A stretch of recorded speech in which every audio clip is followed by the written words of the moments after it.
Alright. There's a lot that goes on around you during a total solar eclipse. Oh wow, look around. Yeah, isn't that great? The sky turns steely blue. And see all little crescents again on the ground? Little images of the crescent sun skitter around under the trees. Insects that usually start chirping at dusk start to kick it up early. Skaters are going, what the hell's going on? Totality officially occurs at second contact, when the leading edge of the moon covers over the last of the sun.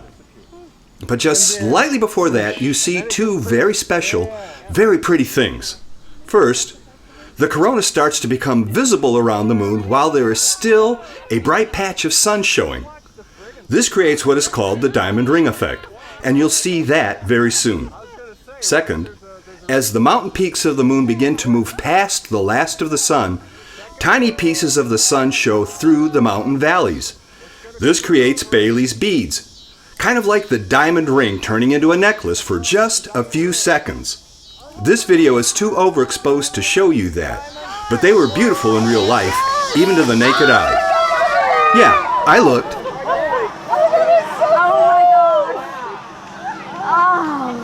And the crowd went nuts. The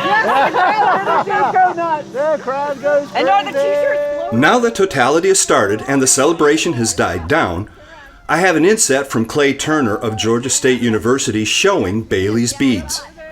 Clay and good friend Doug Adams from Johns Hopkins Applied Physics Laboratory supplied a few supplemental stills for this video. The corona appears to have a kind of arrowhead shape pointing to the left. It appears to be tilted differently in these pictures simply because of the ways the cameras were being held at that time. The corona is not moving, at least not in a way that you could see.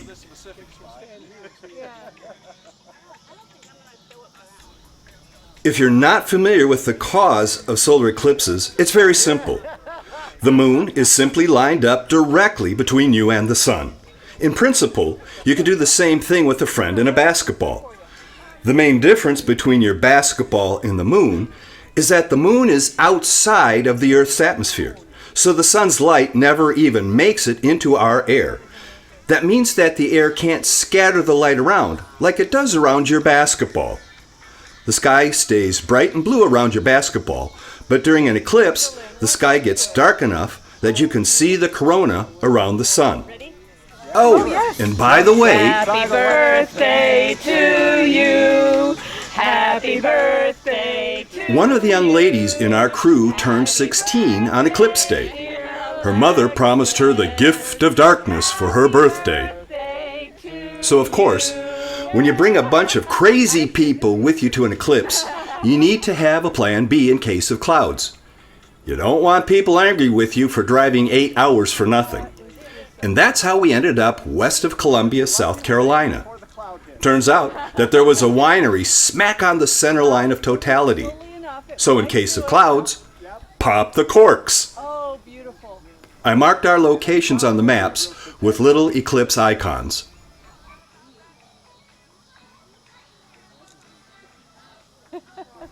Totality ends with third contact, which is announced by the shimmering reappearance of Bailey's beads, followed almost immediately by the diamond ring effect. Well, if you have flash on, it clears up. Yeah, it started. Here comes the diamond again. There we go. Okay, not safe to look at the sun anymore. Looking up. There we go. Look, now there are shadows. Oh, neat. The shadows are back. Whoa! The sun came back. You like how I threw in that cloud for dramatic effect? Well, if that didn't impress you, here are a few parting shots of Bailey's beads and the diamond ring effect to end the show. Now look at everybody now that your eyes are, look how everybody's got a funny color on them. Oh, yeah. What do you mean a funny color? Because your eyes are dark adapted. The light. Yeah. Yep. Smile! Smile! Yay!